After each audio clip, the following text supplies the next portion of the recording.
करना चाहिए। कल नहीं थे तो हम कितने परेशान थे। तो बेटा आज मैं यहाँ पे खड़ी हूँ आपको बताने के लिए कि कल एक डे सेलिब्रेशन होगी। संडे है कल। कौन सी डेट है कल बेटा? कौन सी डेट है? 25 जनवरी। कौन सा दिवस होता है? नेशनल वोटर्स डे, राष्ट्रीय वोटर दिवस। तो कल राष्ट्रीय वोटर दिवस है, 16th नेशनल वोटर्स डे। 16 है। अब ये आप सोचो कि क्यों 16 है।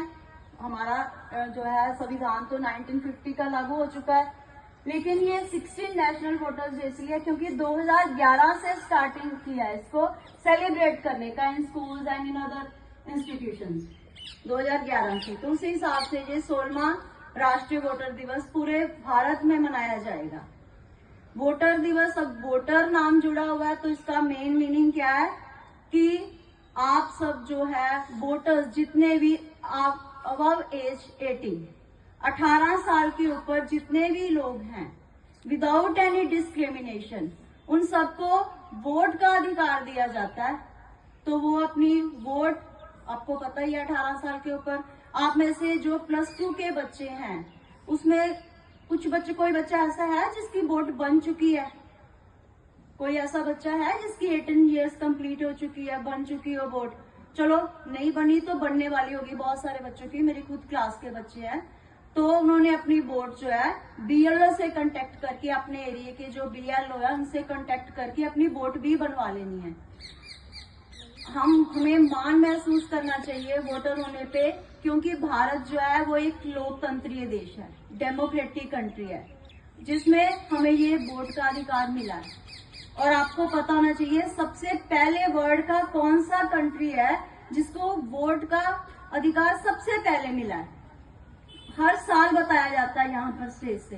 कौन सा ऐसा कंट्री है? किसी की आवाज नहीं आ रही। कौन सा कंट्री है? सबसे पहले वोट का अधिकार न्यूजीलैंड में मिला। अब डेमोक्रेटिक कंट्रीज, तो अगर ओल्डेस्ट डेमोक्रेटिक कंट्री देखना हो तो अमेरिका है। अमेरिका ने राइट टू वोट तो दिया, लेकिन उसने डिस्क्रिमिनेशन की। उसने औरतों को तब नहीं दिया जब उन्होंने अपने बाकी मेल मेंबर्स को दिया, पुरुषों को दिया। पर भारत ने ऐसी बिल्कुल भी भेदभाव नहीं किया। उन्होंने 1920 में दिया औरतों को। भारत ने कोई बिना भेदभाव के अपनी औरतों और पुरुषों सबको, तब उन्होंने जब दिया था वोट का अधिकार, तब उन्होंने एज लिमिट जो रखी थी वो 21 साल रखी थी। 21 साल के युवा वोट के अधिकार का प्रयोग कर सकते थे। लेकिन टाइम टू टाइम, जब बाद में टाइम बीतने लगा, तो उन्होंने देखा कि बाकी कंट्रीज ने तो एज लोअर कर दिया है, तो भारत ने भी अपनी एज इसको कम कर दिया 61st अमेंडमेंट के अंडर 1988 में। वोट की अधिकार की उम्र कम करके 21 साल के कितनी कर दी? 18 साल। तो अब 18 साल के हर युवा बिना किसी भेदभाव के भारत में अपने वोट के अधिकार का प्रयोग कर सकते हैं। तो भारत ने, अच्छा एक बताओ, कल के बाद कौन सा डे है? कल के बाद रिपब्लिक डे, 26 जनवरी। और कितनी बार बच्चों को हम बताते हैं कि रिपब्लिक डे है, 26 जनवरी गणतंत्र दिवस है, लेकिन बहुत सारे बच्चों को यही नहीं पता कि गणतंत्र का मीनिंग क्या होता है।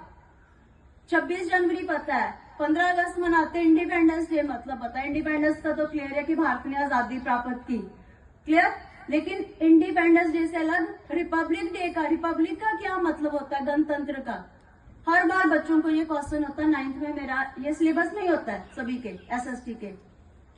तो गणतंत्र देश किसको बोलते हैं? जिसमें जो देश का मुखिया होता है, देश का मुखिया सभी को पता होना चाहिए कौन होता है? देश का मुखिया, संवैधानिक मुखिया, constitutional head of the country कौन होता है? President. Constitutional head of the country president, राष्ट्रपति।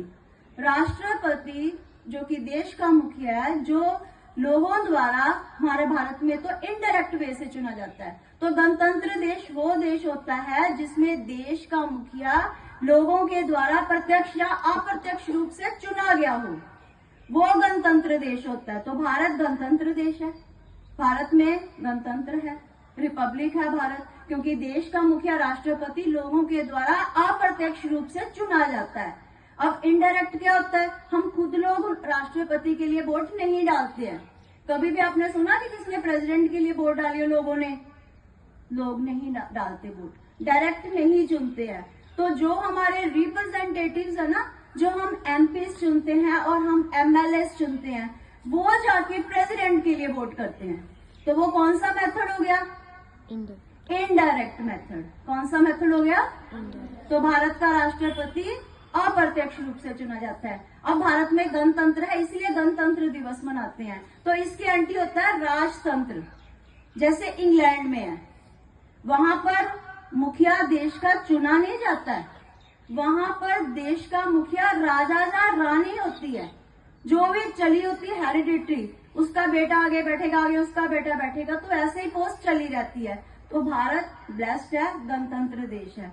तो मुझे लगता है लिमिटेड ही बताऊं, क्योंकि आपका प्री बोर्ड है, बहुत ज्यादा बताने जितना लंबा इस टॉपिक को जितना मर्जी लंबा बता दिया जाए, पर जितनी छोटी छोटी बातें होती है ना, आपसे कोई पूछे गणतंत्र क्या होता, तो आप कि गणतंत्र क्या है, वोटर क्या है, और वोट के अधिकार का सोच समझ के यूज करना है। मेनली ये आपको बताना है, जब आपने वोटर बन जाना है तो किसी के कहने पर वोट नहीं देनी है, खुद अपने दिमाग से अपने वोट का प्रयोग करना है। कई बार हम लोग कहते हैं ना, आप किसी के दिमाग में आ सकता है, हमारी एक वोट से क्या होने वाला है? एक वोट देश बदल सकती है। ठीक है, इसको याद रखना है। वोट का अधिकार का प्रयोग सोच समझ के किस कैंडिडेट को करना है, किस पार्टी को करना है। पार्टी मेनली कई बार काउंट नहीं करती है, उस पार्टी में कैंडिडेट कैसा है, वो अपने इलाके का काम करवाने वाला है कि नहीं, वो देश के लिए काम करेगा कि नहीं करेगा, अपने सेल्फिश इंटरेस्ट के लिए नहीं कर रहा है, तो उसको वोट करनी है। तो जब आप वोटर बन जाओगे तो आपने, और आप में से बहुत सारे बच्चों ने, आपको मौका मिलेगा, क्योंकि आपको पता है लोकल सेल्फ गवर्नमेंट में औरतों के लिए पंजाब में 50% रिजर्वेशन कर दी है। औरतें जो है वो अपने पॉलिटिक्स में पार्टिसिपेट कर सकती हैं, रूरल लेवल पर भी और अर्बन लेवल पर भी। ठीक है, तो आप में से बहुत सारे, तो आपके कितने आपके ऐसे होंगे जिसकी मम्मी, जहाँ कोई भी फीमेल्स होगी, वो पंच, सरपंच या नगर पंचायत के मेंबर, बोलो है? आप में से किसी के रिलेटिव हैं जो फीमेल्स हैं लेकिन मेंबर है लोकल सेल्फ गवर्नमेंट की? हैंड रेज करो, जिसके खुद मम्मी है, चाची, मासी, कुछ भी है, पापा किसी के हैं, मेंबर्स हैं पंचायत के, जहाँ नगर पंचायत के।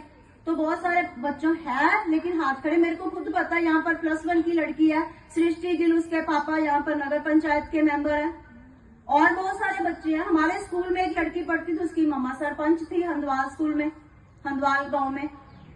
तो ऐसे बहुत सारे लोगों को, औरतों को मौका मिलेगा पार्टिसिपेट करने का इन पॉलिटिक्स। तो ठीक है, शॉर्ट फॉर्म में यहाँ पर ही कंप्लीट करती हूँ। 1 बेटा डिपार्टमेंट की तरफ से प्लेज जाइए वोटर्स डे पे। तो आप सभी अभी वोटर हो नहीं, लेकिन आप प्लेज लोगे कि जब आप वोटर बनोगे तो आप अपने वोट के अधिकार का प्रयोग कैसे करोगे? इम्पार्शियली, बिना किसी भेदभाव के, जात, धर्म, नस्ल, लिंग, किसी आधार पर नहीं करना, अपनी सोच से करनी है, तो वोट देना है। ठीक है, तो सारे स्टाफ मेंबर्स भी प्लीज, हमने वोटर्स डे पे आज प्लेज लिया। ਅਸੀਂ ਭਾਰਤ ਦੇ ਨਾਗਰਿਕ ਲੋਕਤੰਤਰ ਵਿੱਚ ਪੂਰਾ ਵਿਸ਼ਵਾਸ ਰੱਖਦੇ ਹੋਏ ਇਹ ਪ੍ਰਣ ਕਰਦੇ ਹਾਂ ਕਿ ਅਸੀਂ ਆਪਣੇ ਦੇਸ਼ ਦੀਆਂ ਲੋਕਤੰਤਰੀ ਪਰੰਪਰਾਵਾਂ ਕਾਇਮ ਰੱਖਾਂਗੇ ਅਤੇ ਸੁਤੰਤਰ ਨਿਰਪੱਖ शांतिमय चोणा दे मान बरकरार रखते हुए निडर होके धर्म, वर्ण, जाति, भाईचारे, भाषा जान होर किसी भी लालच के प्रभाव तो बिना सारिया चोणा विच अपने वोट दे हक दी वरतों करांगे।